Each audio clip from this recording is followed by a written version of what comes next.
কোনো একজন স্বল্প পরিচিত ব্যক্তি যদি হঠাৎ করে আপনার বাড়িতে এসে বলে যে তিনি আপনার বিয়ের বেনারসিটা আপনাকে গিফট করতে চান, আপনার কি মনে হতে পারে? ধরুন আপনাকে বা আপনার মা বাবাকে বলা হলো যে তিনি আপনার বিয়ের বেনারসিটা নিজে গিফট করতে চান, নিজে যেচেই বলছেন, এবং আপনার কিন্তু আর্থিক অবস্থা যথেষ্টই ঠিকঠাক, খুব ভালো না খুব খারাপও না, কিন্তু তিনি দিতে চান।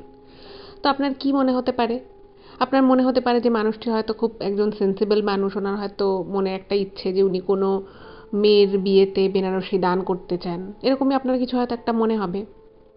ঠিক সেরকমই কিন্তু তনিমাদির মনে হয়েছিল, এবং তনিমাদির মনে হয়েছিল যে যে ব্যক্তি নিজে যেচে তার বিয়েতে বেনারসি দিতে চাইছে তিনি হয়তো সত্যিই একজন খুব ভালো মনের মানুষ, সেই জন্যই তিনি এটা করতে চাইছেন। আবার এমনও কিন্তু ছিল না যে তনিমাদির বাড়ির অবস্থা প্রচণ্ড খারাপ, তাদের বাড়ির পক্ষে মেয়ের বিয়ের বেনারসি কিনে দেওয়া সম্ভব নয়, এরকম সিচুয়েশান তা কিন্তু নয়। কিন্তু তনিমাদির বিয়েতে সেই স্বল্প পরিচিত ব্যক্তির বেনারসি গিফট করার পরপর যে কী ঘটনা ঘটেছিল, সেই সত্যি ঘটনাগুলোই কিন্তু আজ আমি এই এপিসোডে আপনাদের সকলের সামনে বলতে চলেছি। নমস্কার শ্রোতা বন্ধুরা, ভূত ভগবান চ্যানেলে আপনাদের সকলকে অনেক স্বাগত। আশা করি সবাই খুব ভালো আছেন, সুস্থ আছেন, আনন্দে আছেন। আমাদের চ্যানেলের এই ঘটনাগুলো যদি আপনাদের ভালো লেগে থাকে তাহলে অবশ্যই কিন্তু চ্যানেলটাকে সাবস্ক্রাইব করবেন, ভিডিওগুলোকে লাইক করবেন। পুরো ঘটনাটা শোনার পর আপনাদের ঠিক কেমন লাগলো সেই মূল্যবান মতামত জানাতে কিন্তু একদম ভুলবেন না। আর আপনাদের জীবনে বা আপনাদের পরিচিত কোনো মানুষের জীবনে যদি এই ধরনের কোনো রকম কোনো ভৌতিক, অলৌকিক, দৈবিক, অতিজাগতিক কোনো ঘটনা ঘটে থাকে তাহলে সেগুলো কিন্তু আপনারা আমাদের কাছে লিখে পাঠিয়ে দিতে পারেন। তার জন্য আপনাদেরকে আমাদের চ্যানেলের অ্যাবাউট সেকশনে যেতে হবে। দেখবেন সেখানে আমাদের ইমেল আইডি মেনশন করা আছে। সেই ইমেল আইডিতে ইমেল করে আপনারা আপনাদের সেই ঘটনা আমাদের কাছে অনায়াসে পৌঁছে দিতে পারেন। আর একটা হাম্বেল রিকোয়েস্ট করব, যদি সম্ভব হয় আপনারা প্লিজ আমাদের চ্যানেলের এই ঘটনাগুলোকে আপনাদের ফ্রেন্ড এবং ফ্যামিলির মধ্যে একটু শেয়ার করে দিন। কারণ আমি মনে করি যে আমরা এই চ্যানেলে আর 5টা সাধারণ মানুষের জীবনে ঘটে যাওয়া যে যে ঘটনাগুলো বলি সেগুলো যদি আরও অনেক মানুষ শুনতে পারেন, তারা সেগুলো শুনে অনেক কিছু জানতে পারবেন, বুঝতে পারবেন, শিখতে পারবেন। তার ফলে তারা অনেক বেশি সতর্ক ও সজাগ হতে পারবে। তো চলুন বন্ধুরা, আমি আজকের ঘটনা আপনাদের সামনে বলা উপস্থাপনা করার কি শুরু করছি। তবে তার আগে একটা কথা বলে নিতে চাই, আপনারা বহুদিন থেকেই আমাদের বলে আসছিলেন যে আমরা আমেরিকায় যেখানে থাকি তার আশেপাশের বাড়ি ঘর, রাস্তাঘাট এইগুলো একটু ভিডিওতে দেখাতে। তো সেগুলো এই ভূত ভগবান চ্যানেলের মাধ্যমে তো দেখানো সম্ভব নয়। তো সেই জন্য আমাদের নতুন নিবেদন, আমাদের একটা নতুন ইউটিউব চ্যানেল, দ্য বংশপাল। এই চ্যানেলে আমরা আমেরিকায় যেখানে থাকি তার আশেপাশের বাড়ি ঘর, রাস্তাঘাট, প্রকৃতিতে কী আছে এগুলোই দেখাই।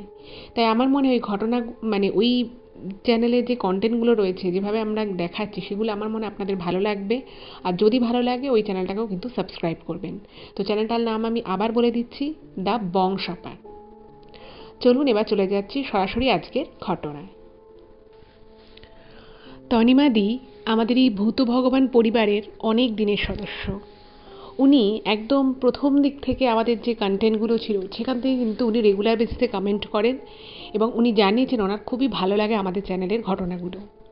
এবং আজকে যে ইমেলটা করে উনি ঘটনাটা পাঠিয়েছেন সেটা উনি ওনার ছেলের সাহায্য নিয়ে ইমেল করে ঘটনাটা উনি পাঠিয়েছেন, এবং উনি রিকোয়েস্ট করেছেন যেন আমি নিজের মতো করে গুছিয়ে আপনাদেরকে ঘটনাটা বলি। তো আমি সেই চেষ্টাই করছি, এবং উনি এটাও রিকোয়েস্ট করেছেন যে সবাই যেন ঘটনাটা শুনে নিজের নিজের মতামতটা কমেন্টে জানায়, কারণ উনি সবার কমেন্ট পড়বেন এবং বলছেন উনি নিজে সবার কমেন্টের অ্যান্সারও করবেন। তো চলুন বন্ধুরা, আমি আজকের এবার ঘটনাটা শুরু করছি।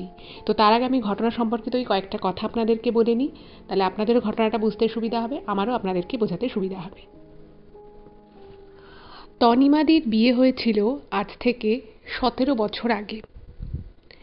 তো আজ থেকে 17 বছর আগে এক মফস্বলে যখন তনিমাদির বিয়ে স্থির হয়, তখন কিন্তু এখনকার মতো বিয়ে মানে যেরকম প্রি ওয়েডিং শ্যুট থেকে শুরু হয়, প্রচুর প্রচুর জাঁকজমক, সেরকম ব্যাপার কিন্তু একেবারেই ছিল না।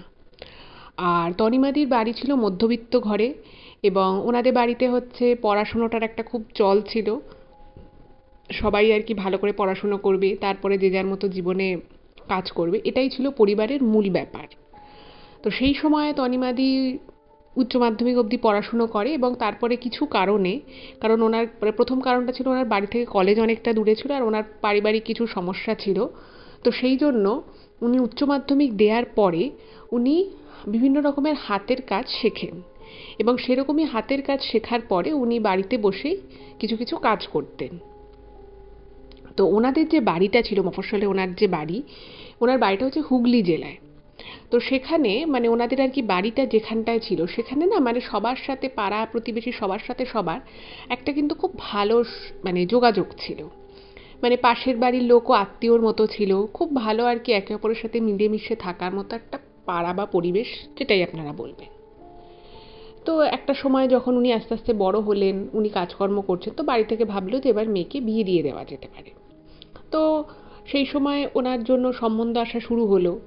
এবার আগেকার সময় কি হতো, যেহেতু এটা 17 বছর আগেকার ঘটনা আমি বলছি, তো সেই সময় না মানে সবাই সবার বিভিন্ন পারিবারিক বিষয় কিন্তু আশেপাশের লোকেরা জানতো যে ওই বাড়ির মেয়েটার জন্য বিয়ের সম্বন্ধ দেখা হচ্ছে। তো এমনও হতো যে হয়তো কোনোদিন কোনো ছেলেপক্ষ হয়তো ওনার বাড়িতে আসার কথা আছে, তো আশেপাশের লোকেরা এসে বলতো যে যদি কোনো কাজকর্ম হয় বলবেন, করে দেবো, যদি রান্না বাড়িতে কোনো হেল্প লাগে সেটাও করে দেবো, এইরকম আর কি।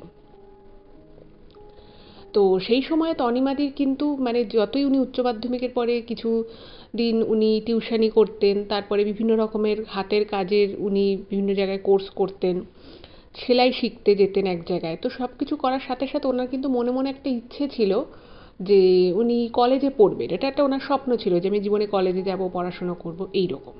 কিন্তু সেটা কোনোভাবে হয়ে ওঠেনি।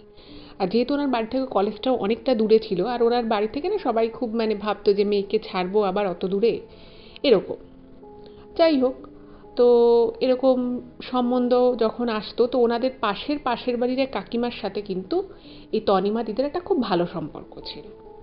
যাই হোক, তো এইভাবে 2-3টে সম্বন্ধ দেখার পরে একটা জায়গায় কিন্তু এই তনিমাদির বিয়ে ফিক্স হয়ে যায়। ভালো কথা, বিয়ে ফিক্স হয়েছে। এবার বিয়ে ফিক্স হওয়ার পর থেকেই মানে পাড়ার মধ্যে মোটামুটি মানে আর কি রটে গেছে যে হ্যাঁ এই মেয়েটির বিয়ে হবে অমুক দিনে। তো পাড়ায় সবাই খুবই আর কি হেল্পফুল ছিল, সবাই প্রথম থেকেই বলতে থাকে যে যা যা কাজকর্ম আছে কোনো চিন্তা নেই, আমরা সবাই মিলে হাতে হাতে করে দেব, এই সমস্ত কিছু আর কি ছিল।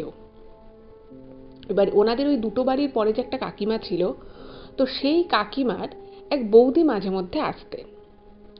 এবার সেই বৌদিকে কিন্তু এই তনিমাদি এর আগে বেশ কয়েকবার দেখেছে, মানে ওনাদের বাড়িতে এসছে। তো পাড়ায় একই, যেহেতু দুটো বাড়ি পরে, আর প্রত্যেক দিন বিকেলবেলা ওনাদের পাড়ায় একটা মানে প্রত্যেক বাড়ির আর কি মহিলাদের একটা আড্ডা মারার একটা জায়গা ছিল, ওখানেই একটা মন্দির ছিল, তো সেই মন্দিরের একটা দালান মতো চত্বর ছিল। তো সেখানে শীতকালে দুপুরবেলা আড্ডা হতো, বা বিকেলবেলা একটু একটু হয়তো ঘরের কাজকর্ম একটু সেরে মহিলারা হয়তো দুটো কথা বলল। তো এইরকম আর কি ছিল। তো সেই সূত্রে কিন্তু তনিমাদি ওই দুটো বাড়ির পরের যে কাকিমা তার বৌদিকে দেখেছিল। এবার টুকটাক কথা হয়েছে। এবার ওই কাকিমা মানে বৌদি, তিনি একদিন হঠাৎ করে ওদের বাড়িতে আসে। তো বাড়িতে এসে বলছে যে হ্যাঁ শুনলাম তোমার বিয়ে ঠিক হয়েছে, মানে ওনার মা বাবাকে আর কি, বাড়িতেও ছিল তনিমাদির বাবা মাও বাড়িতে ছিলেন। তো বলছে হ্যাঁ সুন্দর বিয়ে ঠিক হয়েছে, খুব ভালো লাগলো শুনে। তো তখন উনি বলছেন, উনি নিজেই যেচে আর কি বলছেন যে আমার না মানে একটা অনেক দিনের শখ আছে। তো বলছে কি শখ? বলছে যে আমার একটা অনেক দিনের শখ আছে, যদি আপনারা পূরণ করেন আমার খুব ভালো লাগবে। তো তখন তনিমাদির মা বাবা বলছেন যে আপনার শখ একটা পূরণ হলে ভালো লাগবে, আপনি আমাদেরকে বলছেন, ঠিক ব্যাপারটা বুঝতে পারছেন, আপনি একটু বলুন কি বলতে চাইছেন। তো তখন ওই ভদ্রমহিলা বলেন যে উনি মানে ওনার আর কি এটা জীবনের শখ আছে যে কোনো মেয়ের বিয়ের সময় উনি তার বিয়ের বেনারসিটা উনি নিজের টাকা দিয়ে কিনে দেবেন। মানে এটা বলা যেতে পারে একটা দান টাইপের বিষয়। আচ্ছা, এই প্রসঙ্গে একটা বলে রাখি, সেটা হয়তো আপনারাও জানেন যে এখনও, আগেকার দিনে তো ছিলই, প্রচুর প্রচুর বেশি ছিল, এখনকার দিনেও অনেকে কিন্তু মানে যে কোনো বাড়িতে যদি কোনো মেয়ের বিয়ে হয় বা কোনো অভাব আছে বাড়িতে, মানে অতটা ভালো টাকা পয়সা নেই, অত বেশি মানে আর অর্থনৈতিক অবস্থা অত ভালো নয়, তো তারা কি করে যেচে পড়েই কিন্তু একটা মেয়ের বিয়ে দেওয়া একটা ভালো কাজ, এইটা চিন্তা করে অনেকেই কিন্তু দান করে, অনেকে টাকা পয়সা দেয়, কেউ কোনো না হয় দায়িত্ব নেয়, কেউ হয়তো কিছু গয়নার দায়িত্ব নিল, কেউ হয়তো শাড়ির দায়িত্ব নিল, কেউ হয়তো বরযাত্রী খাওয়ানোর দায়িত্ব নিল। এগুলো কিন্তু আগেকার দিনে খুব হতো, এখনও হয় অনেক অনেক ক্ষেত্রে, আমিও দু একটা জায়গায় শুনেছি। তো এটা হয়ে থাকে, তো অনেকেই এগুলো করে। তো সেই বিষয়টা কিন্তু তনিমাদির মা বাবারও মাথায় আসে। তো তারা বলে যে আপনি বললেন খুব ভালো লাগলো, কিন্তু আমাদের তো মেয়ে, আমরা হয়তো অতটা আমাদের অর্থনৈতিক অবস্থা ভালো নয়, কিন্তু আমরা মেয়ের জন্য সব কিছুই ভালো ভালো যতটা করার আমরা সেটা চেষ্টা করব। আপনি বিয়েতে আসবেন, ওকে এসে আশীর্বাদ করবেন, এটাই অনেক, আপনাকে বেনারসি দেওয়ার কোনো দরকার নেই। তো সেই কথাটা যখন তনিমাদির মা ওই ভদ্রমহিলাকে বলে, তো তিনি বলছেন না না না, এটা আপনি কি বলছেন, আমি তো জানি আপনাদের মেয়েকে তো দিতেই পারেন, কিন্তু এটা আমার বহুদিনের ইচ্ছে যে আমি একটা মেয়ের বিয়েতে তাকে বেনারসিটা দেব, মানে আমি যদি নিজে এটা দিতে পারি আমি নিজেকে খুব ধন্য বলে মনে করব। আমি জানি আপনাদের টাকা পয়সা আছে, আপনারা যেভাবেই হোক মেয়েকে হয়তো ভালো শাড়িই দেবেন, কিন্তু বিশ্বাস করুন আমিও ওকে যেরকম সুন্দর দেখতে আমি সেরকম একটা মানানসই বেনারসিই ওকে দেব। দরকার হলে ও না হয় আমাকে রং বলে দিক, আমি সেই রঙেরই বেনারসি কিনবো। তো এই সব বলে খুব জেরাজুরি করতে থাকে। এবার যখন ওনার বাবা মা দেখছে যে ইনি এত জেরাজুরি করছে এবং নিজে বাড়ি বয়ে এসে বলছে যে আমি বেনারসি দেবো, তো তখন তার একটা সময় পরে ভাবলো যে ঠিক আছে, ওনার যখন এত বেনারসি দান করার ইচ্ছে আছে তাহলে উনি করুক। তো উনি বলে যে ঠিক আছে আপনি তাহলে দেবেন, এবং আপনাকে কিন্তু আসতে হবে, সপরিবারে আপনি আসবেন। তো বলছে সেসব তো আসবোই নিশ্চয়ই, কিন্তু আপনি যে বললেন যে বেনারসিটা আপনি আপনার মেয়েকে বিয়েতে পরাবেন, সেটাতেই আমি খুব খুশি। তো উনি বলেন যে আমি বিয়ে 2-3 দিন আগে আমি বেনারসিটা দিয়ে যাব। তো অনেকবার তনিমাদিকে ওই ভদ্রমহিলা জিজ্ঞেস করে যে তুমি কোন রঙের বেনারসি নিতে চাও। তো তনিমাদি এতটাই মানে তখন লাজুক ছিলেন এবং উনি ভেবেছেন যে একে তো অন্য লোকে দিচ্ছে, তার মধ্যে আবার আমি কি বলবো। তো উনি বলেন যে আমার ওরকম কিছু বলার নেই। তো তখন ওই ভদ্রমহিলা বলেন যে ঠিক আছে, তাহলে আমি তোমাকে লাল রঙেরই বিয়ের বেনারসিটা দেবো। তো এই বলে উনি চলে যায়। এবার পাড়াতে সবাই এটাও জেনে গেছে, তো সবাই বলছে বাহ কি ভালো, মানে ওই যে দুটো বাড়ি পরের যে কাকিমা ছিল, তো তাকে বলছে বাবা তোমার বৌদি তো কত ভালো মনের মানুষ, উনি নিজে বেনারসি দান করতে চাইছে। তো ওই ভদ্রমহিলা বলছে হ্যাঁ এমনিতেও ওরা ভালোই, আর এই বিষয়ে তো আমাদেরকে তো কিছু বলেনি, হঠাৎ করেই দেখছি তোমাদেরকে এসে বলেছে, তো ঠিক আছে উনি ভালো আর ওনাদের মোটামুটি অবস্থাও ভালো, তো সেই জন্যই হয়তো দিচ্ছে। তো পাড়াতেও কিন্তু সবাই ব্যাপারটা জানে যে এরকম দিচ্ছে একজন। এবারে নির্দিষ্ট দিন আস্তে আস্তে এগিয়ে আসছে সেই বিয়ের দিন। তো বিয়ের ঠিক 3-4 দিন আগে আবার ওই ভদ্রমহিলা ওনাদের বাড়িতে আসে, তনিমাদিদের বাড়িতে এসছে। এবার বাড়িতে আসার পরে বলছে যে এই হচ্ছে সেই বেনারসি, মানে বেনারসিটা দিয়েছে। তো বেনারসির প্যাকেটটা খুলে যখন তনিমাদি দেখছে, মানে ওনার না মানে পুরো চোখ ধাঁধিয়ে গেছে, এত সুন্দর একটা বেনারসি দিয়েছে। মানে খুব সুন্দর লাল টুকটুকে রং, তার মধ্যে একদম মানে সোনালি জরির কাজ করা, মানে সেই সময়কার মানে বেস্ট বেনারসির মধ্যে একটা বলা যেতে পারে, এত সুন্দর বেনারসি। এবং দেখেই বোঝা যাচ্ছে যে বেনারসিটা কিন্তু যথেষ্ট এক্সপেন্সিভ। তো মানে বাড়িতে তো তনিমাদি, ওনার মা বাবা আরও বাড়ির লোক যারা ছিল সবাই খুব মানে অবাক হয়ে গেছে। মানে ভদ্রমহিলা না দিয়ে চলে গেছে, আর বেশি কথাবার্তা বলেনি, অনেকবার করে বলে গেছে যে আমি বিয়ের আগের দিন থেকে তো আসতে পারবো না, তো বিয়ের দিন হয়তো আমি একবার এসে তোমাকে দেখে যাব।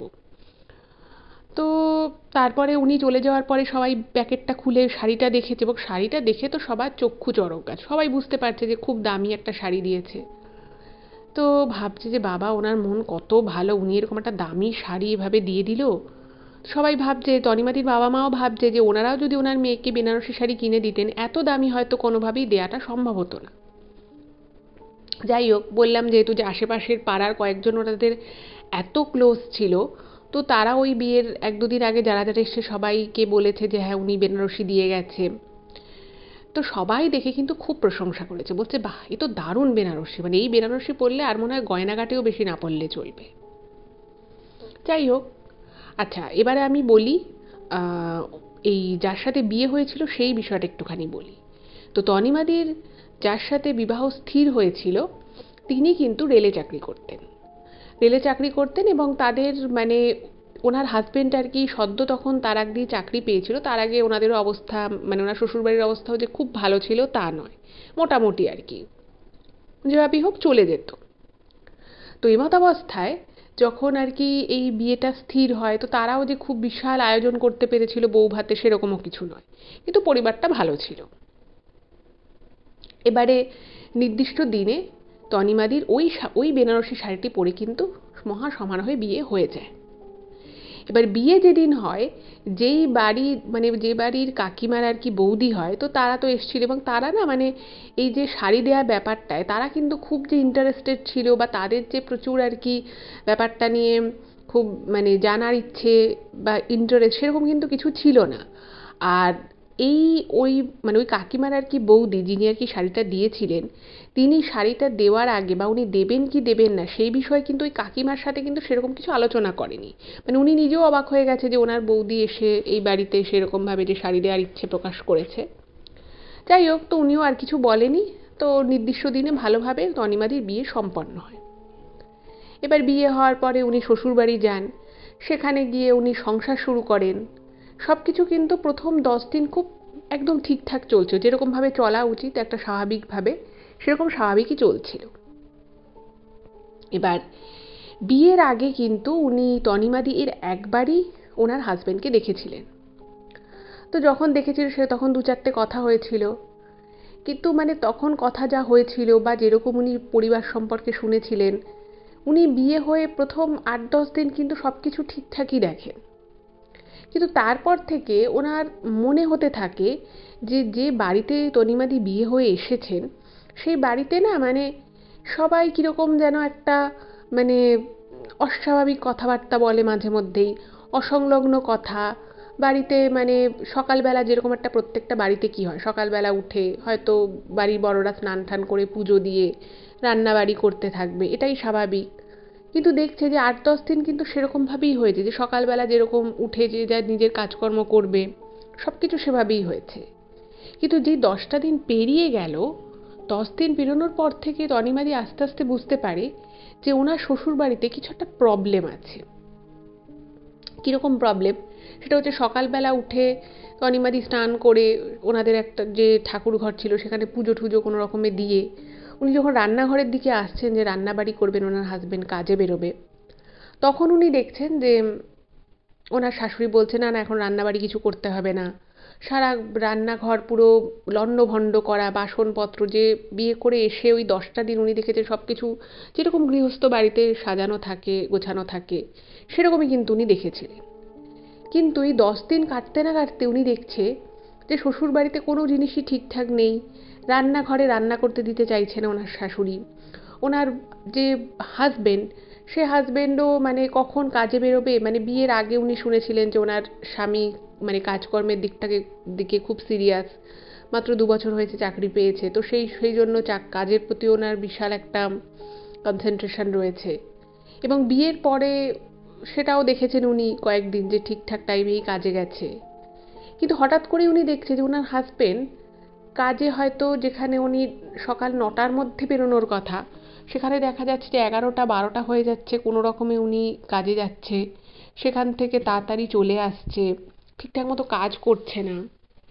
তো তখন প্রথম প্রথম বিয়ে হয়েছে কিছু বলতেও পারছে না, কিন্তু ওনার না মনের মধ্যে কীরকম একটা লাগছে যে কী ব্যাপার, বাড়িতে ঠিকমতো রান্না হচ্ছে না, দুপুরের খাওয়া হতে হতে 5টা বেজে যাচ্ছে, সকাল থেকে কোনো খাওয়া নেই দাওয়া নেই, সবাই কীরকম যেন করে বসে আছে মুখ করে।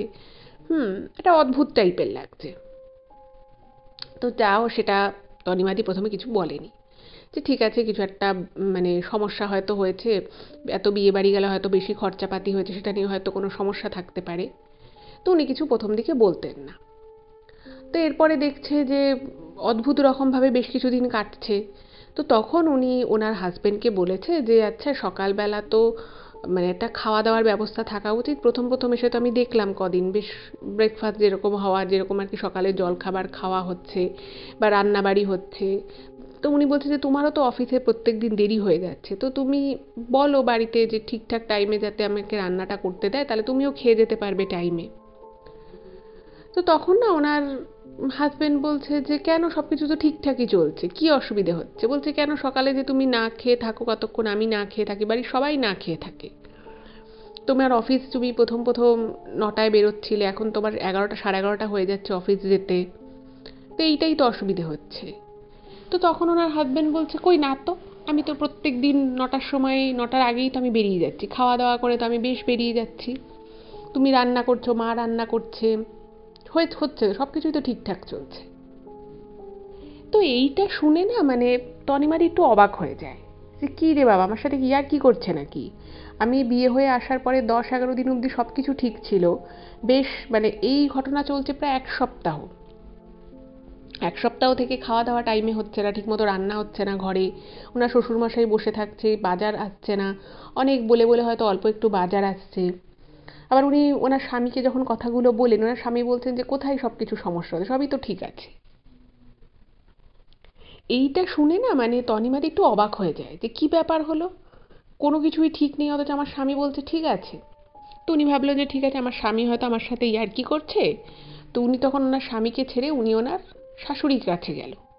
শাশুড়ির কাছে গিয়ে বলছে যে মা, আমার তো সকালে খিদে পায়, আমার আমার পায়, আপনাদেরও নিশ্চয়ই পায়, আপনার ছেলেও মানে অফিস যেতে দেরি হয়ে যাচ্ছে, তো আমাকে যদি একটু সকাল সকাল সব কিছু করতে অনুমতি দেন তাহলে কিন্তু আমি সকাল সকাল সব রান্নাবাড়িগুলো শুরু করে দিতে পারি। তো অদ্ভুত বিষয় হচ্ছে যে ওনার শাশুড়িও কিন্তু ওনাকে একই কথা বলে যে কেন, সকাল সকালই তো রান্না হচ্ছে, খাওয়া দাওয়া হচ্ছে, ছেলে ঠিক টাইমে খেয়ে দিয়ে অফিস বেরোচ্ছে, অসুবিধে কী হচ্ছে, সব কিছু তো ঠিকই চলছে। তো তখন তনিমাদি না মানে খুব মানে ওনার খুব অদ্ভুত লাগলো যে ব্যাপারটা কি হলো, সব কিছু বলছে ঠিক আছে অথচ কোনো কিছুই তো ঠিক নেই। আমি কখন সকাল থেকে উঠে বসে থাকি রান্নাঘরে, যেতে যেয়ে আমাকে রান্না করতে দেয় না, আমি চুপচাপ বসে থাকি বারান্দায়, খিদে পায় তাও জল খেয়ে থাকি, কখনো হয়তো একটু মুড়ি দেয় মুড়ি খাই, সেই দুপুরের খাবার খেতে খেতে 4টে 4:30, কখনো 5টা বেজে যাচ্ছে, এইটা আবার কি? তো উনি দেখছে যে ওনার শাশুড়ি ওনার হাজবেন্ড দুজনেই ওনাকেই একই কথা বলে। তো উনি না তখন ভাবলো যে না, এবার তাহলে শ্বশুরমশাইকে বলতে হবে। তো উনি 1-2 দিন পরে উনি ওনার শ্বশুরমশাইকেও সেম কথা বলে যে শ্বশুরমশাই, আপনি আমাকে একটু তাড়াতাড়ি যদি রান্নাঘরে ঢোকার অনুমতি দেন তাহলে আমি রান্নাবাড়িগুলো শুরু করতে পারি। অদ্ভুত বিষয় হচ্ছে ওনার শ্বশুরমশাই বলছে যে তোমাকে তো বলাই হয় যে তুমি আসো, এসে কাজকর্ম করো, তোমার শাশুড়ির হাতে হাতে তুমি দুটো কাজ করো, কিন্তু তুমি তো কিছু করতেই চাও না, তুমি তো চুপচাপ বসে থাকো। আর তুমি বলছো যে তোমাকে কে অনুমতি দেবে, এটা তোমারই সংসার, তোমার অনুমতি কারোর থেকে নেওয়ার দরকার নেই, তোমার নিজের যখন মনে হবে যে তুমি এই সময় থেকে রান্নাবাড়ি করবে, এই সময় থেকে কাজকর্ম করবে, তুমি করতে পারো, তোমার তোমার তো অনুমতি চাওয়ার তো কিছু নেই।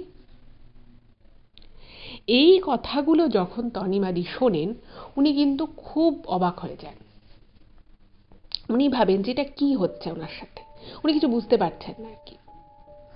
উনি ভাবছেন যে এটা তো খুব অস্বাভাবিক ব্যাপার, সারা সকাল থেকে চুপচাপ বসে থাকি, আমি এতবার রান্নাঘরে ঢুকতে যাই, আমার শাশুড়ি বলে না না এখন রান্না করতে হবে না, এত তাড়াতাড়ি রান্না চাপানোর কোনো দরকার নেই। স্বামীর কাছে গিয়ে বললাম, স্বামীও দেখছে আমার কথা কোনো উত্তর দিচ্ছে না, পাত্তা দিচ্ছে না, এটা কেমন হচ্ছে? তো তখন যেহেতু মানে তখন সদ্য সদ্য বিয়ে হয়েছে, তো উনি না মানে অত মানে জোর দিয়ে কোনো কথা বলতে পারছে না, কিন্তু উনি বুঝতে পারছে যে কিছু তো একটা গন্ডগোল হচ্ছে। যাই হোক, তো এরকমভাবে কাটলো, তো এরকমভাবে কাটার পরে তনিমাদিরই এক মানে ওনাদেরই এক আত্মীয়, বিয়ের যেহেতু নতুন বিয়ে হয়েছে, তো বিয়ে 1.5 মাস পরে ওনাদেরকে বাপের বাড়ির ওখানে, মানে তার বাড়ি হচ্ছে তনিমাদির বাপের বাড়ির পাড়াতেই, তাদের আত্মীয় হয়, তো তাদেরকে নিমন্ত্রণ করে। এবার সেই নিমন্ত্রণ উপলক্ষে তনিমাদি ওনার হাজবেন্ডকে নিয়ে 2 দিনের জন্য বাপের বাড়িতে আসে।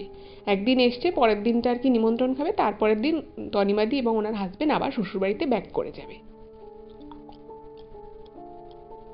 এবার ওই আত্মীয়র বাড়িতে গেছে নিমন্ত্রণ রক্ষা করতে, প্রথমে তো বাপের বাড়ি এসছে, তো বাপের বাড়ি এসেছে সবাই খুব আর কি চারিপাশ থেকে দেখা করতে আসছে, আত্মীয় স্বজন বন্ধু বান্ধব যারা ছিল তনিমাদির সাথে কথা বলছে, ওনার হাজবেন্ডকে নিয়ে এসছে। তো বাড়িতে তো কোনো কাজকর্ম করতে হয়নি, কিছুই না। তো তারপরের দিন ওই নিমন্ত্রণের ওখানে গেছে আত্মীয়ের বাড়িতে, দুপুরবেলা খাবারের নিমন্ত্রণ ছিল, তো সেখান থেকে তারপরে ওই সন্ধ্যে নাগাদ চলে এসেছে। এবার পরের দিন ওনারা আবার তনিমাদি ওনার হাজব্যান্ডকে নিয়ে শ্বশুরবাড়িতে ব্যাক করবে। তো সেই দিনই প্রায় ওই 8টা 8:30 নাগাদ ওনার যে আত্মীয়ের বাড়িতে নিমন্ত্রণ আর কি ছিল, তো সেই আত্মীয় ওনাদের বাড়িতে এসছে। এবার তনিমাদির হাজবেন্ড তো মানে একটু শুয়েছিলেন ঘরে, আর তনিমাদি বাইরের দিকে ওই যেখানটা বললাম যে ওনাদের আর কি আড্ডা হতো, মানে গ্রাম মানে আশেপাশে আর কি মহিলারা মিলে ওই মন্দির প্রাঙ্গণের ওখানটায় একটু গল্প আড্ডা করতো, তো ওইখানে ওই আত্মীয়াও এসেছে যে আর কি নিমন্ত্রণ করেছিল। তো সে তখন যেহেতু মানে পাড়ার সবাই আর কি একটা ফ্যামিলির মতোই করেই থাকতো, তো সে না তখন ওই আত্মীয় আর কি তনিমাদিকে এসে বলছে যে তনিমা তোকে একটা কথা বলবো। তো তনিমাদি বলছে, হ্যাঁ বলো না, তুমি আজকে এত রান্নাবাড়ি করেছিলে, সত্যি তুমি অনেক কষ্ট করে গরমের মধ্যে এত রান্না করলে, খুব সুন্দর হয়েছিল সব খাবার দাবার। তো তনিমাদির সে আত্মীয়া তখন বলছে যে, তুই খেলি কোথায় রে, তুই তো একদমই অল্প খেলি, তাও তোকে এতবার করে বললাম বললাম, বলার পরে পরে তুই বিকেল 4টে সাড়ে চারটে নাগাদ একটু খাবার খেলি। তোর জন্য তুই আর তোর জামা তোর বরকে খাওয়াবো বলে কখন থেকে আমি রান্না শুরু করেছি, রান্না সঠিক সময়ের মধ্যে শেষও হয়ে গেছে, এবং তুই এত দেরি করে খেলি বলে তোর বরও খেতে বসতে পারছিল না, লজ্জা পাচ্ছিল একা খেতে বসতে। তো তুই এত বেলা করে খেলি, এত অল্প খেলি, কীরকম করে যেন খাবারগুলোকে মনে হচ্ছিল যেন তোর ভালো লাগছে না। তুই এরকম করছিলি কেন, তুই তো এরকম ছিলি না। তো তখন তনিমাদি বলছে, কি বলছো, আমি এত সুন্দর করে খেলাম, জমিয়ে খেলাম, তুমি রান্না করলে, আমরা তো দুপুরবেলায় খেলাম, তুমি কি বলছো 4টে সাড়ে 4টের সময় খেয়েছি, তুমি রান্না করা শেষ হলো তারপরেই তো আমরা খেতে বসলাম। তখন বলছে, কই না তো, তুই তো কত বেলা করে খেলি, এবং তুই কোনো খাবার তুই বললি যেন ভালো হয়নি, খুব একটা ভালো লাগছে না খেতে, তোর রুচি নেই, এরকম কথা বললি, তুই তো ঠিকমতো খেলিই না, এবং তুই তোর স্বামীকেও ঠিকমতো খেতে দিলি না। তো এই কথাগুলো শুনে তনিমাদি বলছে, তুমি কি বলছো, আমি তো খুব ভালো খেয়েছি, আমি বাড়িতে এসেও বলছিলাম যে খুব ভালো রান্না করেছো, সব কিছু ভালো হয়েছে, আমি কেন তোমার খাবারে নিন্দে করতে যাবো, আর কেনই বা আমি নিজে ঠিকমতো খাবো না, কেনই বা আমি আমার স্বামীকে ঠিকমতো খেতে দেবো না। তো এটা শুনে না ওই আত্মীয়া, মানে উনিও একটু অবাক হয়ে যান যে একটু আগে যে এরকম অন্য রকমের আচরণ করলো, সে আবার এরকম কি বলছে। আর এদিকে তনিমাদি ভাবছে যে আমার সাথে এটা কি হচ্ছে, বাড়িতে ঠিকঠাক মতো খাওয়া হচ্ছে না, সেটা একরকম ব্যাপার, সেটা নিয়ে আমি বাড়িতে সকলের সাথে কথা বলছি, কেউ আমার কথা শুনতে চাইছে না, কেউ আমার কথা বুঝতেই পারছে না। এখানে বাপের বাড়িতে এসেছি, বাপের বাড়িতে এই আত্মীয়ার বাড়িতে, তার খুবই আর কি ক্লোজ আত্মীয়, খুবই নিকট আত্মীয়, বলছে যে তুমি আমাকে এরকম কেন বলছো, বলছে যে যা হলো তাই তো বললাম, আমি নিজে চোখে দেখলাম তুই নিজে ঠিক মতো খেলি না, এতবার তোকে করে বারবার বলছি খেতে বস খেতে বস, তুই খেতে বসছিলি না। তনিমাদি না কিছু বুঝতে পারছে না যে ওনার সাথে অ্যাকচুয়ালি কী হচ্ছে। যাই হোক, তো এরকম ঘটনা ঘটলো, ঘটার পরে ওনারা বাড়ি চলে গেল। এবারে যে সমস্যাটা শুরু হলো সেটা কিন্তু একটু খুব ডিফারেন্ট টাইপের সমস্যা হলো। সেটা কি ছিল, সেটা হচ্ছে যে প্রত্যেক দিন রাতের বেলা নাকি তনিমাদি, মানে হয়তো খুব ঘুম পেয়েছে, 11টা সাড়ে 11টা 12টা বেজে গেছে, তনিমাদির খুব ঘুম পেয়েছে, তনিমাদি ঘুমিয়ে পড়েছে। এবার ঠিক তারপরে কিছুক্ষণ পরে, মানে ঘন্টা দেড় দুই পরে তনিমাদি নাকি উঠে বসে থাকতো, মানে কিছু না, জাস্ট শোয়া থেকে অবস্থায় উঠে বসে থাকতো, এবং বারবার এপাশ ওপাশ এপাশ ওপাশ করতো খুব জোরে জোরে। এবার তনিমাদির হাজবেন্ড পাশে শুতেন, তো উনিও একটু ডিস্টার্ব ফিল করতেন যে বারবার যদি কেউ ঘুমের মাঝখানে রাত দুপুরে ওঠে, বারবার জোরে জোরে এপাশ ওপাশ করে, তো পাশের জনেরও অবভিয়াসলি ঘুম ভেঙে যাবে। তো ওনার হাজবেন্ড ওনাকে বলেছে যে তোমার কি অসুবিধে হচ্ছে, তুমি এরকম বারবার উঠে বসছো, আবার জোরে জোরে এপাশ ওপাশ করছো, কেন করছো। তো তনিমাদি সেই সময় কোনো কথা বলছে না, বলছে আমার অস্বস্তি লাগছে, আমার ভালো লাগছে না, এরকম করে বলতো। আর সেই সময় না তনিমাদি একটু রেগে রেগে থাকতো, মানে ওনাকে এক কথা দুবার জিজ্ঞেস করে উনি খুব বিরক্ত পেতেন, খুব খারাপ লাগতো ওনার, এরকম। এরপরে মানে এই ঘটনা প্রায় যখন 1 সপ্তাহ চলছে এবং রোজ এরকম তনিমাদি করছে, তো একদিন না ওনার হাজবেন্ড দিনের বেলা ওনাকে সবার সামনেই বলেছে, যাতে তোমার রাতের বেলা কি অসুবিধে হয় বলো তো, তুমি বারবার এপাশ ওপাশ করো, আমাকে তো অফিস যেতে আমার ঠিকমতো ঘুম হচ্ছে না, তুমি এভাবে উঠে বসে থাকছো, বারবার জোরে জোরে এদিক ওদিক করছো, এতে তো আমারও ঘুম হচ্ছে না, তোমার অসুবিধেটা কি হচ্ছে, তুমি একবার করে বলো যে তোমার এই অসুবিধে হচ্ছে, তাহলে তো যদি খাটের বিছানা চেঞ্জ করতে হয় তাহলে সেটাই করবো, বা যদি তোমার বালিশে অসুবিধা হয় তাহলে সেটা করবো, তাহলে তোমারও ঘুমটা ঠিক মতো হবে, আমারও ঘুমটা ঠিক মতো হবে। এদিকে কি হচ্ছে, তুমিও ঘুমাচ্ছ না, আমিও ঘুমাচ্ছি না। এই কথাটা যখন সকলের সামনে তনিমাদির হাজবেন্ড তনিমাদিকে বলে, উনি না খুব অবাক হয়ে যান। উনি বলছেন যে তুমি কি বলছো, আমি তো শুয়ে ঘুমিয়ে ঘুমিয়ে পড়ি, সব কিছু ঠিকঠাক থাকে, তুমিই তো বরং কতবার ওঠো, কতবার এদিক ওদিক করো, আমি আওয়াজ পাই। বলছে যে আমি তো কখনো তোমাকে এরকম বলি না, তোমার জন্য আমার ঘুম ব্যাঘাত ঘটছে, ঘুমের অসুবিধে হচ্ছে, আর আমি তো চুপচাপই ঘুমোই, তুমি বলছো যে আমি এদিক ওদিক করি, আমি উঠে বসে থাকি। তখন তনিমাদির হাজবেন্ড বলছে, হ্যাঁ তুমিই তো উঠে বসে থাকো, আমি তো ঠিকঠাক মতোই ঘুমানোর চেষ্টা করি, আমার পরে রোজ অফিস থাকে, আমাকে অফিস যেতে হয়, আসতে হয়, আমি খুব ক্লান্ত থাকি, আমি তো ঘুমিয়েই পড়ি, তুমি বারবার এত জোরে জোরে এপাশ ওপাশ করো, আমার ঘুমটা ভেঙে যায়। এবার বাড়ির সকলের সামনে বলেছে, এবার তনিমাদি তো, মানে তনিমাদি যেটা লিখেছেন ইমেলে, যে যা ওনার হাজবেন্ড ওনার সম্পর্কে বলছিলেন, উনি তার কিচ্ছু বুঝতে পারছে না, কারণ ওনার এরকম কোনো স্মৃতিই নেই, বা উনি সেটাকে মনেও করতে পারছেন না যে এরকম উনি কখন করলেন এবং কেনই বা করছেন। যাই হোক, তো অনেকবার যখন তনিমাদির হাজব্যান্ড একই কথা বললেন, তো তনিমাদি বললেন যে ঠিক আছে, তাহলে হয়তো কোনো সমস্যা হচ্ছিল সেই সময়, তাহলে এরকম হয়েছে, তাহলে দেখো আজকে থেকে আর হবে না। তো তনিমাদি তখন মনে মনে ঠিক করলেন যে আমি আজকে সারা রাত ঘুমোবই না। আজকে যখন আমার হাজব্যান্ড এদিক ওদিক ওপাশ ওপাশ জোরে জোরে করবে, তখন আমি ওকে বলবো যে দেখো আমি করি না, তুমি এরকম করো। তো যেরকম ভাবা সেরকম কাজ। তো তনিমাদি চুপচাপ শোয়ার মতো করে আর কি রয়েছেন, কিন্তু উনি ঘুমোননি, উনি জেগে আছেন, এটা দেখার জন্য এবং ওনার হাজব্যান্ডকে দেখানোর জন্য যে দেখো তুমি কিন্তু এদিক ওদিক করছো, আমি কিন্তু চুপচাপ শুয়ে আছি। এরপরে তনিমাদি ওভাবে শুয়েছিল, এবং শুয়ে থাকতে থাকতে আপনার যদি শরীরে যদি খাটনি থাকে, ক্লান্তি থাকে, তাহলে আপনি যতই ভাবুন যে আমি চুপচাপ শুয়ে থাকবো কিন্তু আমি ঘুমোবো না, এটা কিন্তু হয় না, ঠিক আপনার ঘুম কোনো না কোনোভাবে চলেই আসবে। তো তনিমাদির ক্ষেত্রেও সেই সেম জিনিসটা হলো। তনিমাদিও ভেবেছিলেন যে উনি ঘুমোবেন না, কিন্তু উনি কিছুক্ষণ পরে উনি নিজের অজান্তেই উনি ঘুমিয়ে যান, যেটা খুবই স্বাভাবিক। তো এরপরে আবারও কিন্তু সেদিন তনিমাদি ওরকম কিছুক্ষণ পরে উঠে বসে থাকে এবং খুব জোরে এপাশ ওপাশ করতে থাকে। যাই হোক, তো ওনার হাজব্যান্ড পরের দিন আবার বলে সবার সামনেই যে দেখো তুমি কিন্তু কালকেও এরকম করছিলে, তোমার যদি কোনো অসুবিধে থাকে তুমি সেটা বলো, তোমারও ঘুম হচ্ছে না, এতে আমারও কিন্তু ঘুমের অসুবিধে হচ্ছে। এইবারে এরকম যখন বাড়ির মধ্যে সমস্যা হচ্ছে, তো তখন তনিমাদির যিনি শাশুড়ি ছিলেন তিনি ভাবলেন যে হয়তো ওনার মানে নতুন বিয়ে হয়ে এসছে যে বাড়ির বউ, হয়তো কোনো হাওয়া বাতাস লেগেছে। দেখুন তখনকার দিনে অনেকে এটা মানতো যে হাওয়া বাতাস হয়তো লেগেছে বা কারোর নজর লেগেছে, এত লোকজন এসেছিল বিয়েতে, বউ ভাতে।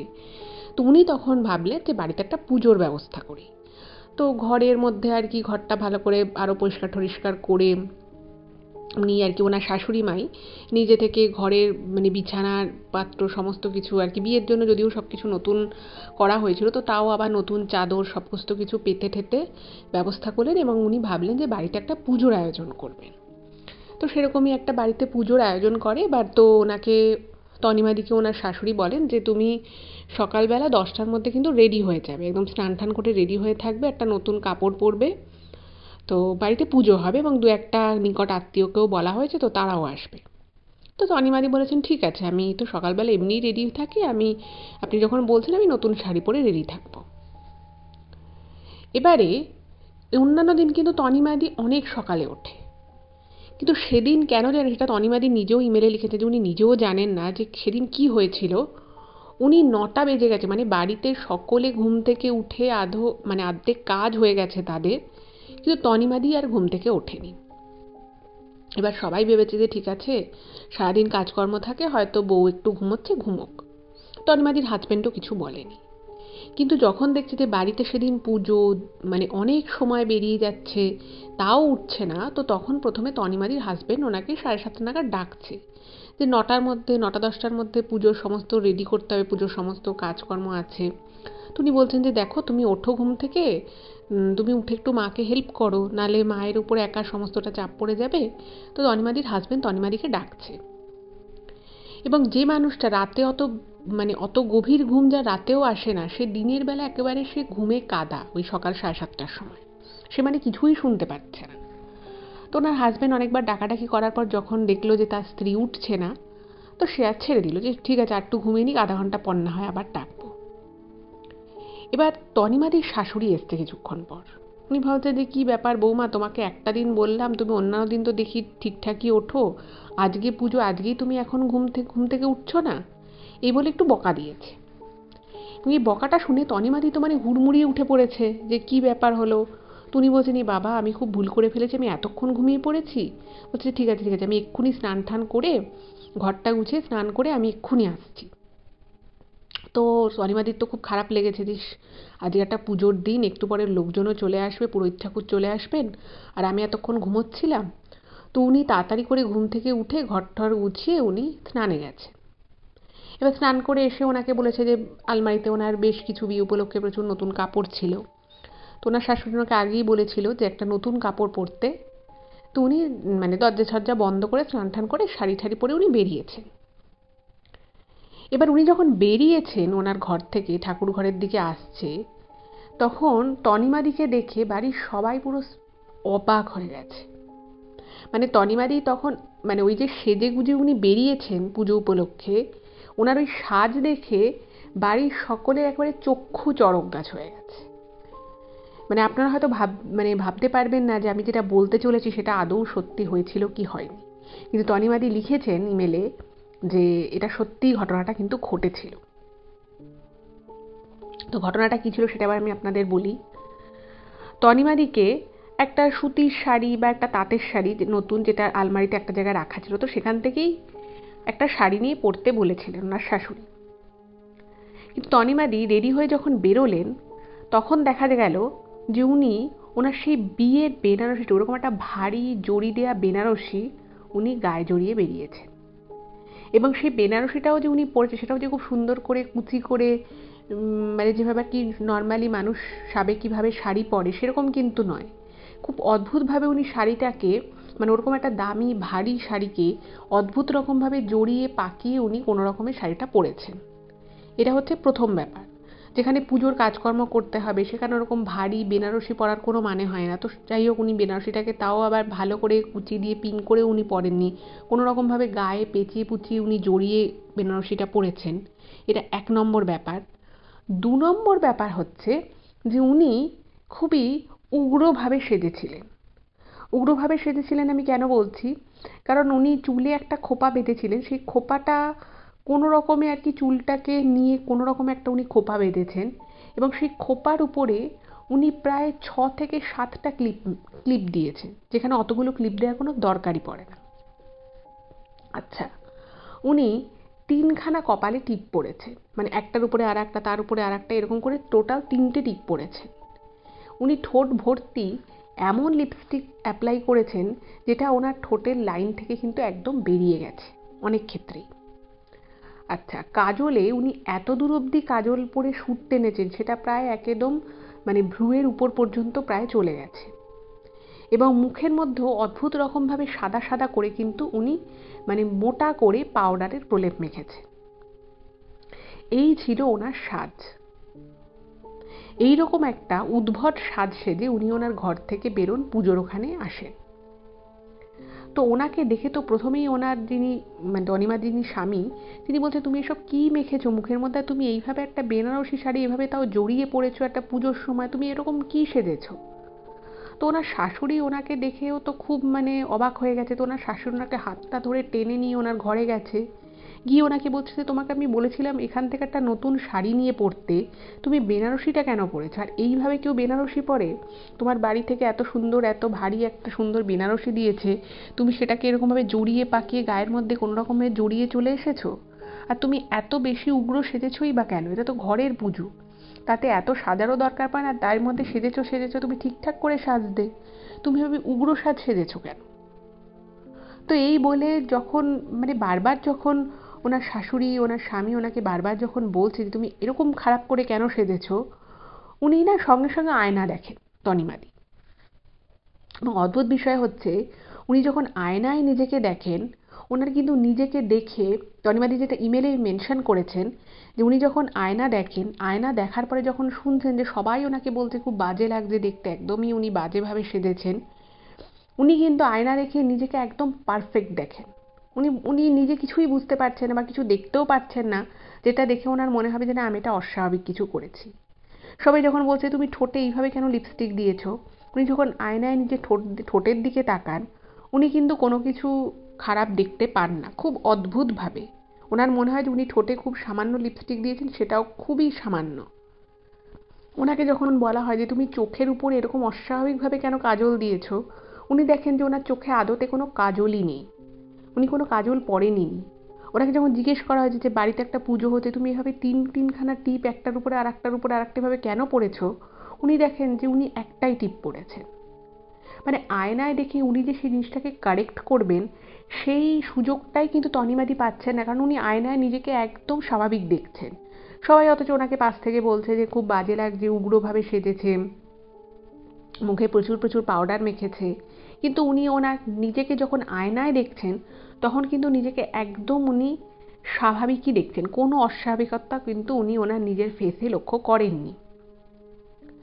যাই হোক, তো যখন ওনার শাশুড়ি দেখছে যে তনিমাদি একদমই সেটা করতে পারছে না, তো ওনার শাশুড়ি মা খুবই বিরক্ত হয়ে উনি একটা ভিজে কাপড় দিয়ে কিন্তু ওনার মুখটাকে মুছিয়ে দেন।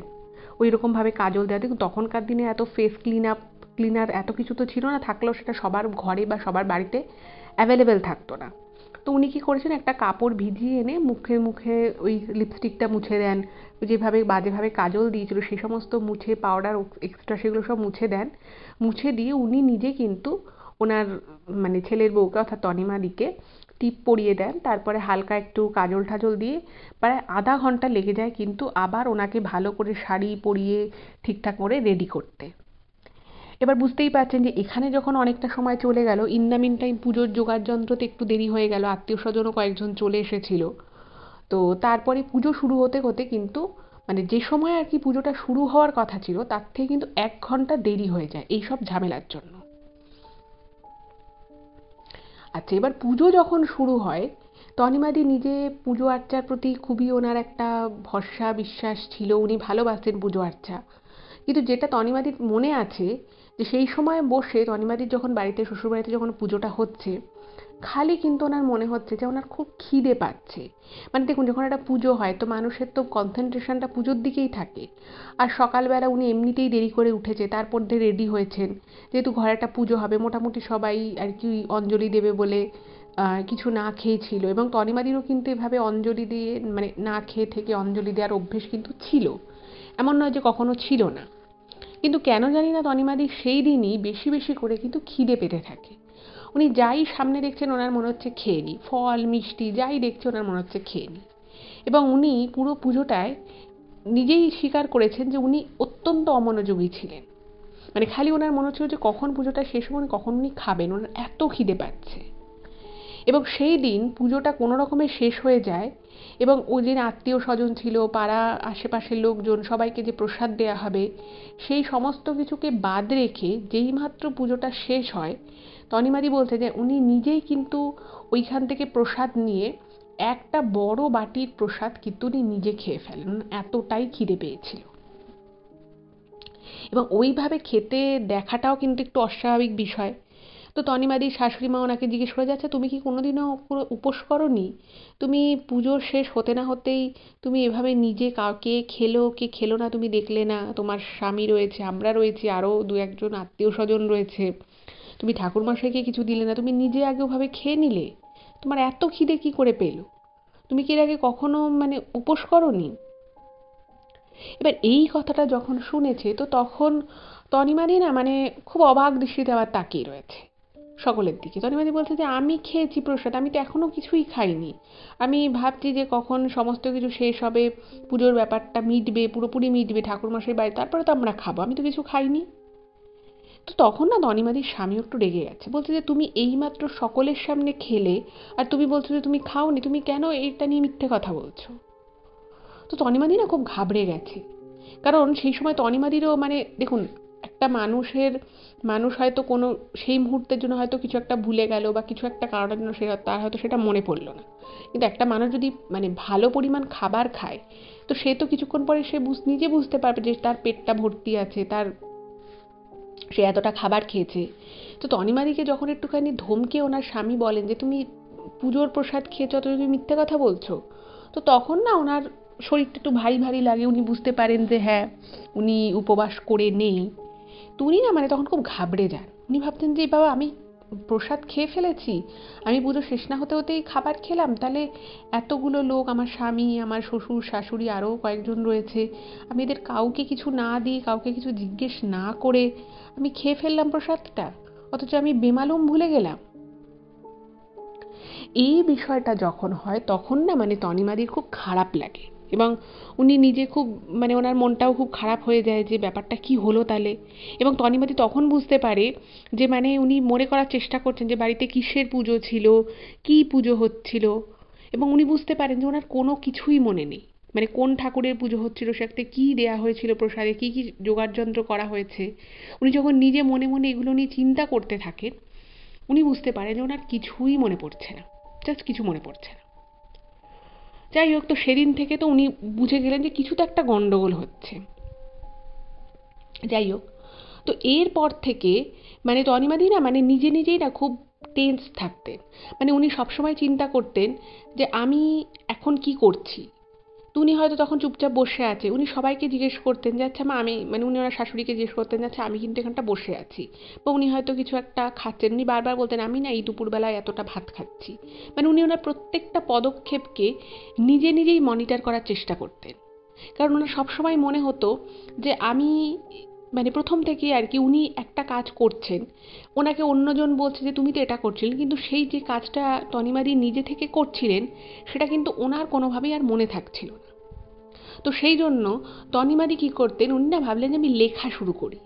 তো উনি একটা কাগজের মধ্যে লেখা শুরু করতেন, যে সকালবেলা উঠে উনি বিছানা গোছালেন, তারপরে উনি স্নান করলেন, তারপর উনি পুজো দিলেন, তারপর উনি রান্না করতে গেলেন, প্রত্যেকটা কিন্তু উনি সময় দিয়ে দিয়ে দিয়ে দিয়ে লিখে রাখতেন। কিন্তু এর পরেও দেখা যাচ্ছে যে তনিমাদি নিজে হয়তো লিখলেন যে আমি স্নান করতে গেছি, কিন্তু হয়তো ওনার 2 ঘন্টা পরে মনে হলো আরে আমি তো এখনো স্নানই করিনি, আমি এখনো স্নান করিনি, 3টে বেজে গেল এখন আমার স্নান করা হয়নি। কিন্তু উনি যখন এসে ওই কাগজটাকে মানে উল্টে পাল্টে দেখতেন, উনি দেখতেন যে উনি আজকের মানে ডেট টাইম দিয়ে উনি লিখে গেছেন যে উনি কখন স্নানে গেছিলেন। এরকম করে বিভিন্ন রকমের একটা মানে কি বলবো একটা অদ্ভুত সিচুয়েশনের মধ্যে কিন্তু বারবার তনিমাদি পড়তে থাকে, এবং ওনার সাথে এই নিয়ে কিন্তু ওনার শ্বশুর বাড়িতে একটা সমস্যা শুরু হয়ে যায়। উনি কিছু একটা বলতেন, ওনার মনে পড়তো না, তো ওনার স্বামী ওনার শ্বশুর শাশুড়ি ভাবতো যে উনি মিথ্যে কথা বলছে। এমনিতে ওনারা খুবই ভালো ছিলেন, কিন্তু হয় না মাঝে মধ্যে একই জিনিস যখন দিনের মধ্যে 3-4 বার হতে থাকছে, তো সবাই ভাবতো যে কি বউরে বাবা, এ এক্ষুনি খেলো বলছে আমি এখনো খাইনি, এক্ষুনি ঘুমোচ্ছিল এই বললো আমি ঘুমোইনি, এত মিথ্যে কথা বলে কেন। আচ্ছা এইটা তো ছিলই, এর মধ্যে আরও একটা জিনিস ব্যাপার হলো, সেটা হচ্ছে যে তনিমাদি মানে প্রায় প্রত্যেক দিনই, মানে একদিন অন্তর একদিন বা প্রত্যেক দিনই বলা যেতে পারে, উনি কিন্তু ওই ওনার বিয়ের বেনারসিটা পরতেন যখন তখন।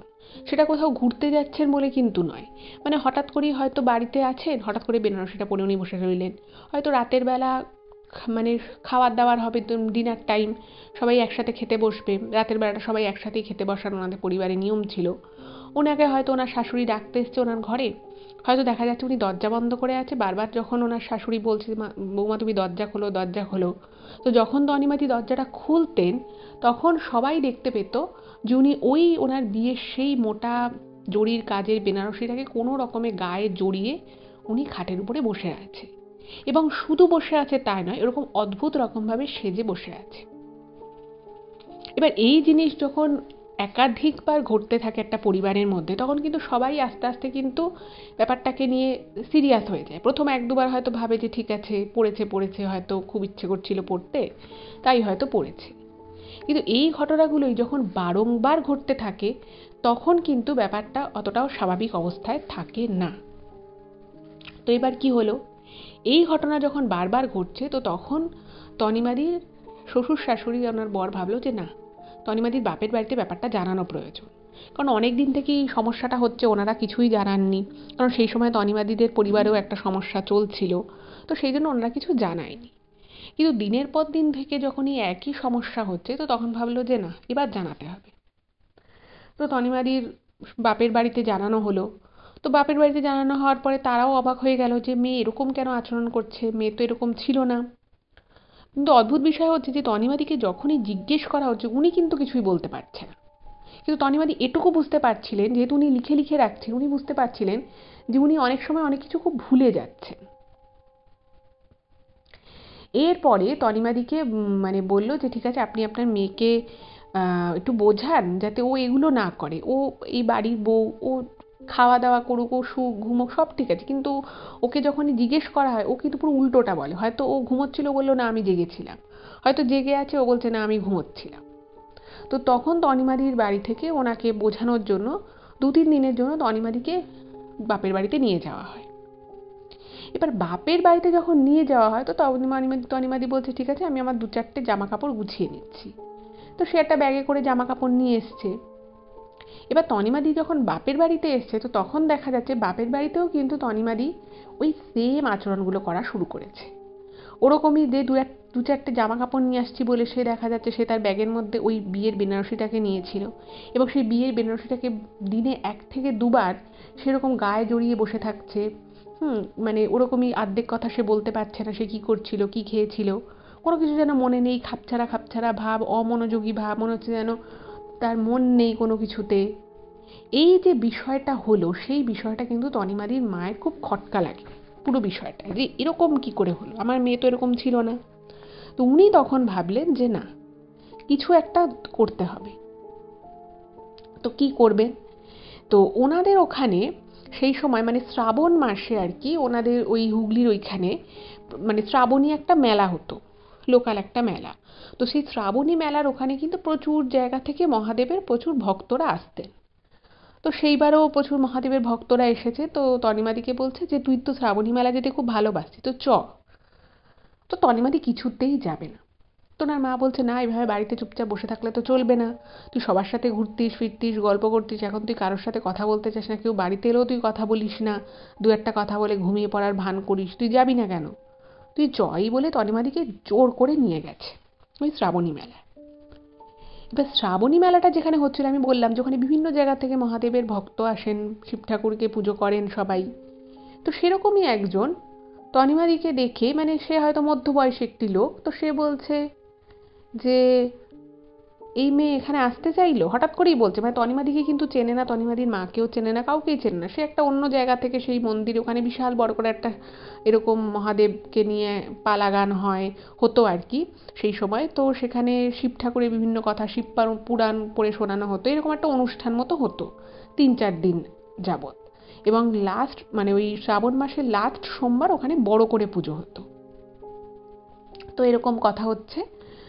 তো হতে হতে তখন মানে তনিমাদির মা বলছে যে এই কথা কেন বলছেন? তখন বলছে যে ওর ঘাড়ের দিকটা একটু লক্ষ্য করে দেখুন, বুঝতে পারবেন। তো তনিমাদির না মানে চুলগুলো একটুখানি কোঁকড়ানো মতো ছিল, আর ঘাড়ের দিকে যে মানে যে মাথার যে চুলগুলো, তো সেগুলো না মানে খুব ঝাঁকড়া দিয়ে থাকতো সব সময়। আর যেহেতু তনিমাদি বেশিরভাগ সময়ই হয়তো একটা মানে বিনুনি করে থাকতো বা হয়তো খোঁপা বাঁধতো, তো ওই ঘাড়ের দিকে ঝাঁকড়া চুলগুলো কিন্তু সবসময় ওরকমই থাকতো। তো যখন বলেছে যে ঘাড়ের দিকটা একটু একটু দেখতে, তো তনিমাদির মা কি করেছে, ওরকম সাথে সাথেই বলার সাথে সাথেই ঘাড়ের দিকটাকে ওরকম করে চুলটা সরিয়েছে। এবার চুলটা যে মুহূর্তে সরিয়েছে সেই মুহূর্তে দেখছে ঘাড়ের কাছে একটা চওড়া কালো দাগ, মানে একটা পুরো কালশিটে দাগ। দেখে মনে হবে ওখানে কোনো জায়গায় ধাক্কা ধাক্কা কিছু লেগেছে। তো তনিমাদির মা দেখে অবাক হয়ে গেছে, বলছে যে কী রে, তুই তোর এখানে লাল দাগ এরকম কালশিটে দাগ পড়লো কী করে, তুই কি কোথাও ধাক্কা ধাক্কা খেয়েছিস, কিছু দেখি তোর লেগেছে? তনিমাদি বলছে না, আমার কিছু হয়নি, তো এখানে আমার লাগবে কেন? তনিমাদির মা বলছে যে তোর এখানে ব্যথা নেই, তোর চাপলে ব্যথা লাগছে না? তনিমাদি বলছে না, আমার কিছু ব্যথা লাগছে না, কিছুই তো নেই। তো এরকম যখন কথাবার্তা হচ্ছে মানে তনিমাদির সাথে ওনার মায়ের, তো ওই মহাদেবের যে ভক্ত, যে ভদ্রলোক, তো তিনি বলছে, তিনি মানে ইশারা করছে যে আর কিছু বলো না। তো তখন কি করেছে, ওখানে তনিমাদির মা আর কি ওই ভদ্রলোককে বলছে যে সাধু বাবা, আপনি বলুন আমার মেয়ের কি হয়েছে, আমার মেয়ে কি ঠিক আছে আদৌ, আমার মেয়ের সাথে না অনেক রকমের অস্বাভাবিক বিষয় ঘটছে, মানে এরকম বলা যা শুরু করেছে। তো তখন না ওই সাধু আর কি যিনি ছিলেন, তো তিনি বলছে তুই তোর মেয়েকে আগে ঘরে পাঠিয়ে দে, তুই তোর মেয়েকে মহাদেবের নাম করে ঘরে পাঠিয়ে দিয়ে তুই আয়, আমি বলবো, আমি ওর সামনে আমি এগুলো কিছু বলতে পারবো না। তো তনিমাদি কি করেছে, ওনার মেয়েকে সঙ্গে সঙ্গে বাড়ি নিয়ে গেছে। বাড়ি নিয়ে গিয়ে বলেছে যে ঠিক আছে তুই একটুখানি ঘুমো। তো তনিমাদি বলছে আমার শরীরটা ভালো লাগছে, আমি একটু ঘুমোবো। তো তনিমাদি বলেছে তুই ঘুমো, বলে উনি ওনার মেয়েকে ঘরে রেখে আবার ওইখানে গেছে। যাবার পরে ওই সাধু বাবাকে জিজ্ঞেস করছে যে আমার মেয়ের কী হয়েছে, আপনি একটু বলুন। তো তখন মানে তনিমাদিকে কিন্তু ওই সাধু বাবা কোনোভাবেই চেনে না, চেনার কথাও নয়, ইনিও কিছু জানে না।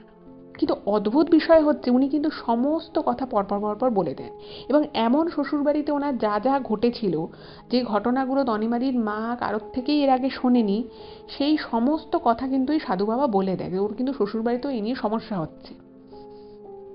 তো তনিমাদির মা কিছু কিছু জানতো, বলছে যে হ্যাঁ এরকম সমস্যা হয়েছে। তখন বলছে যে এগুলো কোথা থেকে হয়েছে জানিস, তোর মেয়ে তো সুস্থই ছিল। তখন বলছে হ্যাঁ আমার মেয়ে তো একদম সুস্থ স্বাভাবিক ছিল। বলছে তাহলে কি শ্বশুরবাড়িতে কি ওকে কি কেউ কোনো কিছু খারাপ করলো? তখন বলছে না, ও শ্বশুরবাড়িতে সবাই খুব ভালো, স্বামী খুব ভালো, শ্বশুর শাশুড়ি সবাই খুব ভালো।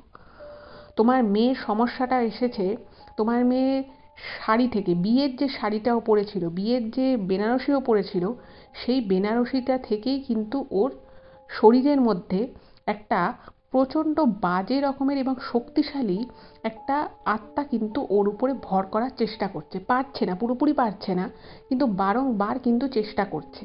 এবং যখনই ওর শরীরে প্রভাব ফেলার চেষ্টা করছে, ওর শরীরটাকে কাবু করার চেষ্টা করছে ওই আত্মাটা, তখনই কিন্তু ও এরকম অস্বাভাবিক আচরণ করছে এবং ও বুঝতে পারছে না যে ও কী করছে, সেজন্য ওর মনে থাকছে না। আর ওই যে ওর কাঁধে মানে মানে কানের পিছনের ওই ঝাঁকড়া চুলের দিকে যে ওর যে ওই কালচে দাগটা, বলছে ওইটা কিন্তু এই জন্যই ওর হয়েছে। তো তখন তো ওনার মা প্রচণ্ড কান্নাকাটি করছে, বলছে আমি কী করবো, আর এই শাড়ি থেকে এলোই বা কী করে। বলছে তুই শাড়িটা কোথা থেকে কিনেছিলি? তো তখন তনিমাদির মা বলছে আমি তো এই শাড়ি কিনিনি, আমার পাড়ায় একজন রয়েছেন তো দিদি, তো তার বৌদি এসে এরকম শাড়ি তিনি দান করতে চেয়েছিলেন, আমরা বারণ করেছি, উনি অনেকবার বলেছিলেন। তখন বলছে যে উনি খুব খারাপ একটা কাজ করেছেন। উনি যে শাড়িটা তোর মেয়েকে দিয়েছে সেই শাড়িটা খুব দামি একটা ভালো শাড়ি, কিন্তু শাড়িটা কিন্তু নতুন শাড়ি নয়। আর যে শাড়িটা দিয়েছে সে কিন্তু পুরো বিষয়টা জেনে বুঝেই শাড়িটা তোকে দিয়েছে। এবার দেখুন, মানে আজ থেকে 17 বছর আগে মানুষের সাথে মানুষের একটা অন্য রকমের সম্পর্ক ছিল। আর ওনাদের পাড়াতে, তনিমাদির পাড়াতে সবাই পাড়ার লোকেরা একটা ফ্যামিলির মতো করে থাকতো। যদিও ওই বৌদিকে ওনারা খুব বেশি দিন চিনতো না বা খুব বেশি চিনতেন না, তবুও না ওনারা কেউ ভাবতে পারেনি যে কেউ ক্ষতি করার উদ্দেশ্যে ইচ্ছে করে একটি মেয়ের নতুন বিয়ে হচ্ছে তাকে এরকম দিতে পারে। তো তনিমাদির মা বলেছে যে কি বলছেন আপনি, উনি তো নিজে থেকেই যে শাড়িটা দিতে চেয়েছিল, আমরা তো কেউ চাইনি। তখন উনি বলছেন যে উনি কেন দিতে চেয়েছিল জানিস? তখন বলছে কেন? বলছে যে যে শাড়ি, মানে উনি কিছুক্ষণ আর কি ওই শিব ঠাকুরের নাম করে কিছু একটা জপ টপ উনি করেন, এবং সেটা করে উনি আর কি ওনার দিব্য দৃষ্টিতে নাকি দেখতে পান যে যে শাড়িটা দিয়েছে, বলছে তুই পরে কথাগুলো মিলিয়ে নিস, যে শাড়ি দিয়েছে তার 2 মেয়ে রয়েছে। 2 মেয়ের মধ্যে তার যে বড় মেয়ে, সেই মেয়ের এক বিশাল সম্ভ্রান্ত বিশাল বড় ব্যবসায়ী পরিবারে বিয়ে হয়েছিল। কিন্তু যে ব্যবসায়ী পরিবারে ওনার মেয়ের বিয়ে হয়েছিল, তার যে বরটা ছিল সেই বরের এর আগে বিয়ে হয়েছিল, মানে তিনি বিপত্নী ছিলেন, তার স্ত্রী কোনোভাবে মারা গেছিল। তো দ্বিতীয় বিয়ে হিসেবে ওই যে বৌদি যে শাড়িটার কি গিফট করেছিল তার মেয়েকে ইনি বিয়ে করে। কিন্তু কোনোভাবে সেই যে বউটি মারা গেছিল তার আত্মা কোনোভাবে ওই শাড়িটার মধ্য দিয়ে কিন্তু ওদের পরিবারে চলে আসে। এবং এই জিনিসটা এমনভাবেই আসে যে মানে তাদেরকে এই কাজটা নাকি যে করিয়েছিল, যে ওই আত্মা থেকে ওই পরিবারকে মুক্তি দিতে চেয়েছিল, সে পুরোপুরি মুক্তি দিতে পারেনি। সে বলেছিল যে এই জিনিসটা যদি তুমি অন্য কাউকে চালান করে দিতে পারো, অন্য কারোর মধ্যে তুমি এই জিনিসটা মানে চালিয়ে দিতে পারো, তাহলে তুমি বেঁচে যাবে, কিন্তু অন্য কেউ যার পরিবারে বা যার জীবনে এটা যাবে সে তখন এই খারাপ ফলটা ভোগ করবে, তুমি বেঁচে যাবে। তো সে কি করেছে, ওই শাড়িটা দিয়ে, যেহেতু এর নতুন বিয়ে হচ্ছিল, বলেছিল যে এমন কাউকে দিতে হবে যে নতুন করে জীবন শুরু করছে, নতুন করে যার বিয়ে হচ্ছে, মানে এমনি কাউকে দিলে কিন্তু এই জিনিসটা কাজ হবে না। তো সেই জন্য ওই দামি শাড়িটা দিয়ে উনি ওনার মেয়ের জীবনে যে সমস্যাটা চলছিল সেটাকে মুক্ত করতে উনি কি করে, তনিমাদিকে বিয়েতে এই শাড়িটা দেয়। এবং সত্যি সত্যি ওই শাড়িটা পরেই যখন তনিমাদি বিয়েটা করে, ওনার উপরেই কিন্তু পুরো প্রভাবটা বিস্তার করতে চাইছিল, মানে ওনার মানে পুরো ওনার শরীরে, তনিবাদীর শরীরের উপরে ওই আত্মাটা কিন্তু কন্ট্রোল নিতে চেয়েছিল। কিন্তু যেহেতু মানুষের কর্ম, ভগবানের প্রতি বিশ্বাস ভালোবাসা যার থাকে, ভগবান কিন্তু তাকে রক্ষা করে। তাই সাময়িকভাবে কিছু কিছু সময় প্রভাব ফেললেও তনিমাদিকে কিন্তু পুরোপুরিভাবে তনিমাদির কোনো ক্ষতি বা তনিমাদির পরিবারের কোনো ক্ষতি কিন্তু করতে পারেনি। তো তখন বলে যে ওই শাড়িটা এক্ষুনি গিয়ে তোরা কোনো গঙ্গায় ভাসিয়ে দে। এবং তনিমাদিকে বলে যে ওটা ভাসানোর আগে কিন্তু ওকে একটা, মানে উনি একটা শিব ঠাকুরের একটা আশীর্বাদ প্রসূত একটা তাবিজ মতো দেন, বলছে এটা ওকে 1টা বছর পরে থাকতে হবে। এবং ওই 1টা বছর কোনো রকম কোনো শ্রাদ্ধ বাড়িতে যাওয়া যাবে না, বাকি সব জায়গায় যাওয়া যাবে। এবং বলে যে আর এই কাজটা কিন্তু যত তাড়াতাড়ি সম্ভব করতে হবে, না হলে কিন্তু এখন অবধি হয়তো ওর কোনো ক্ষতি করতে পারেনি, কিন্তু ভবিষ্যতে কিন্তু করতে পারে। তো তারপরে তনিমাদির মাই পুরো কাজটা করেন। উনি ওই শাড়িটাকে কোনো রকমে, সে কোনোভাবেই তনিমাদি ওই তাবিজ পরতে চায়নি, অনেক রকম করে জোর করে বিভিন্ন রকমের কথা বলে বুঝিয়ে বাজিয়ে ওই তাবিজটা পরানো হয়। এবং মাঝরাতে, মানে সেখানেও নাকি তনিমাদির মা যখন ওই শাড়িটা মানে বের করে নিয়ে বাইরে ফেলতে যাচ্ছিল, তনিমাদি তখন জেগে যায়। খুব অদ্ভুতভাবে, জাগার কথা নয়, কোনো রকমভাবে টেরও পাওয়ার কথা নয়। তো আলটিমেটলি উনি ফেলে আসেন এবং তারপরে আস্তে আস্তে কিন্তু সমস্ত কিছু ঠিক হয়ে যায়। উনিও ওনার শ্বশুরবাড়িতে চলে যান এবং তারপরে সব কিছু ভালোও হয়ে যায়, কোনো অসুবিধে তারপর থেকে আর হয়নি। এবং খুব অদ্ভুতভাবে ওই কানের পিছনের যে কালো যে দাগটা ছিল, ওরকম একটা বড় কালশিটে দাগ, সেটা কিন্তু 3 দিনের মধ্যে, মাত্র 3 দিনের মধ্যে কিন্তু পুরো ইনভিজিবল হয়ে যায়, একদম পরিষ্কার হয়ে যায়। তো এটাই ছিল ঘটনা। তারপরে আজকে তনিমাদি এখনও অবধি খুবই ভালো আছেন। এই 17টা বছর উনি খুব ভালোভাবে সংসার জীবন করেছেন এবং আজকের এই ইমেলটা উনি ওনার ছেলের সাহায্যেই লিখে পাঠিয়েছেন। আমার তো ঘটনাটা ভীষণ ইন্টারেস্টিং লেগেছে সত্যি। একটা কথা অবশ্যই, নিজের ভালো চাইতে গিয়ে বা নিজের পরিবারের কারোর ভালো চাইতে গিয়ে অন্যের ক্ষতি করে দেওয়া বা নিজের ক্ষতি অন্যের মধ্যে ট্রান্সফার করে দেওয়া, এটা কিন্তু মোটেই খুব একটা ভালো কাজ, এটা কিন্তু সত্যিই খারাপ কাজ। আর এরকম কাজ কখনোই কারোর সাথে করা উচিত না। তো আমার তো ঘটনাটা ভীষণ ইন্টারেস্টিং লেগেছে, আপনাদের কেমন লাগলো অবশ্যই কিন্তু জানাবেন। আর যদি ভালো লাগে প্লিজ চ্যানেলটাকে সাবস্ক্রাইব করবেন, আর প্লিজ এই ঘটনাগুলো একটু সকলের সাথে শেয়ার করে দিন। আর please subscribe this channel and please share all this episodes. আজ পর্যন্তই বললাম, আবার দেখা হবে পরবর্তী ভিডিওতে। নমস্কার।